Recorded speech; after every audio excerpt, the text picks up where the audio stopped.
Ponorogo mau bertanya Buya. Saya pernah mendengarkan ceramah seorang ustadz YouTube yang mengatakan membaca suasana hati melalui ekspresi wajah bukanlah suatu perdukunan, tetapi itu bagian dari bahasa isyarat, seperti halnya wajah yang murung menandakan dia lagi sedih hati, dan wajah ceria berarti dia sedang bahagia. Pertanyaan saya, apakah benar bahwa kebohongan seseorang sudah pasti bisa dideteksi dari ekspresi wajahnya? Tolong penjelasannya Buya. Dan apakah benar bahwa suasana hati seseorang sudah pasti bisa dideteksi dari ekspresi wajahnya? Tolong penjelasannya Buya, terima kasih. Baik. Yang tidak, kita harus tahu rambu-rambu bahwa haram dan tidak diperkenankan bagi siapapun untuk membaca tanda-tanda yang ada pada seseorang kemudian kita nilai dengan nilai yang negatif. Itu haram, namanya su'udon. Prasangka buruk, nggak boleh. Membaca wajah, membaca ini, wah ini begini, ini gini. Itu tidak berkenankan su'udon. Adapun yang pernah terjadi pada ulama terdahulu namanya firasatul mukmin. Orang mukmin itu orang ahlinya, bukan asal orang. Dia punya firasat, itu menangkap. Tapi tidak dalam irama su'udon. Bukan untuk menilai seorang itu pendusta atau tidak, bukan. Misalnya ada satu orang datang kepada Sayyidina Abdullah bin Abbas. Mukanya merah begitu. Lalu bertanya, wahai Imam Abdullah bin Abbas, apakah dosa orang membunuh ada ampunannya? Sayyidina bin Abbas berkata, tidak. Orang bunuh tidak ada ampunannya. Langsung dia diam, pergi dia. Lain waktu ada yang datang pada Sayyidina Abdullah bin Abbas dengan muka sendu, kelihatannya bekas tangis, lalu berkata, Imam, apakah orang membunuh ada pengampunan dosanya? Dijawab, ada. Loh, pertanyaan sama, jawabannya beda.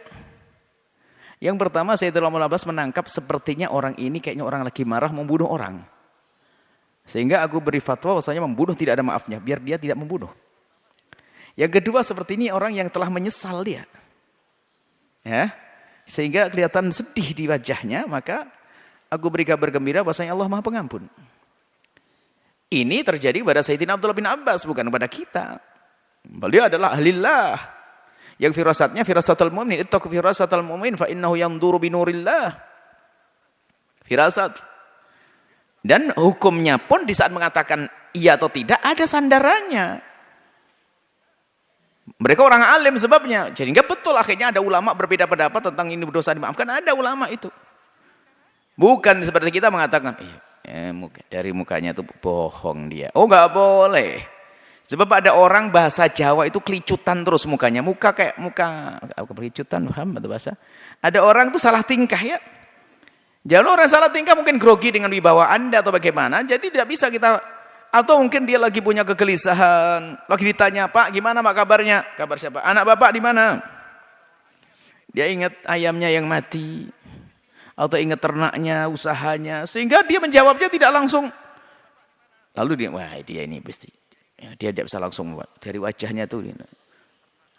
Ini kalau ngomong kakinya tuh tidak tenang, buka tutup itu berarti dia ada kebohongan, ada tanda bohong. Kalau tangannya itu ini ada kebohongan, itu suudon itu namanya sama orang udah bohong ya. Yang kakinya sakit kemarin keseleo sehingga tidak bisa diam, gerak-gerak terus. Saya mau apa? Jadi maksudnya membaca itu bukan berarti setiap orang kemudian mempelajari ilmu itu membaca. Oh bukan. Intinya kalau kita melihat tanda-tanda, selagi itu adalah untuk kita hadirkan dalam kalimat kebaikan, maka itu sah. Misalnya, melihat orang mukanya sendu. Lalu kita ngomong sama istri, sama keluarga. Coba, lihat tamu kita tuh sendu banget ya. Iya. Apa? Kita membaca, tapi untuk kita beramal baik. Siapin uang, siapin ini. Jangan-jangan dia perlu itu semuanya. Oke, itu. Jangan, wah ini mukanya muka sendu dia, perempuan lagi, umur segitu, alah paling dia. Paling masalah yang selama ini terjadi zina kali. Ini, sudah tidak boleh begitu. Jadi nggak perlulah kita mempelajari ilmu-ilmu begitu. Nggak usah ditekan. Nanti itu adalah bisa mengarah kepada prasangka buruk kepada seseorang. Kecuali kita menilai untuk sebuah kebaikan. Kalau negatif tidak sama sekali. Jadi tidak diperkenalkan membaca isyarat-isyarat wajah untuk menilai untuk negatif. Kalau kalian lihat orang sendu, kasih duit. Nah, kasih duit. Ini bagi kita umat. Dan memang orang memang subhanallah. Kelihatannya memang serba sendu terus. Kenapa? Subhanallah. Dia adalah orang yang ahli taubat dia. Sehingga hampir tidak bisa senyum setelah dia sadar. Insyaf itu dia bisa senyum karena ingat neraka, ingat ungguban Allah. Loh, akan kita perasaan, orang kok mukanya masem terus. Ya, hatinya keras. Tidak bisa begitu. Jadi jangan. Ilmu-ilmu itu tidak usah tinggalkan. Tidak usah. Kecuali memang untuk membangun kita, untuk berempati kepada mereka. Untuk bersimpati, untuk kita memberi pertolongan pada mereka. Oke, misalnya ada orang kelihatan tanda kesenduan di dalam wajahnya, kita beri pertolongan. Bukan kita suudzoni.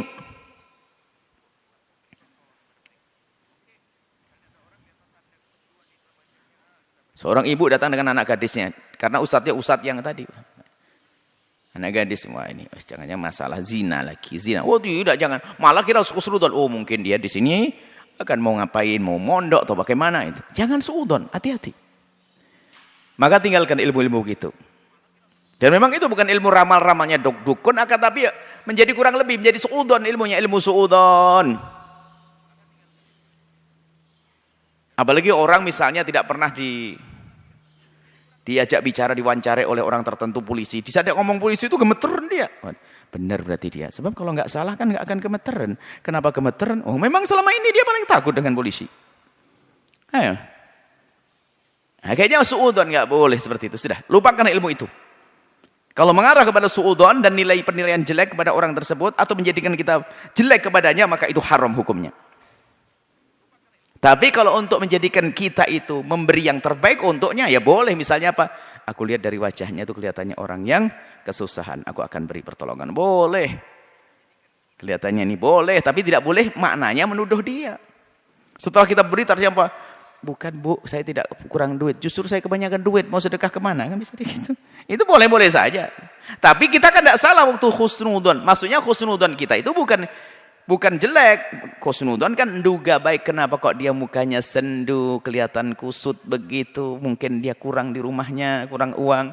Lalu kita beri uang. Setelah kita beri uang ternyata banyak duit. Nggak ada masalah, nggak dosa kita beri uang kok.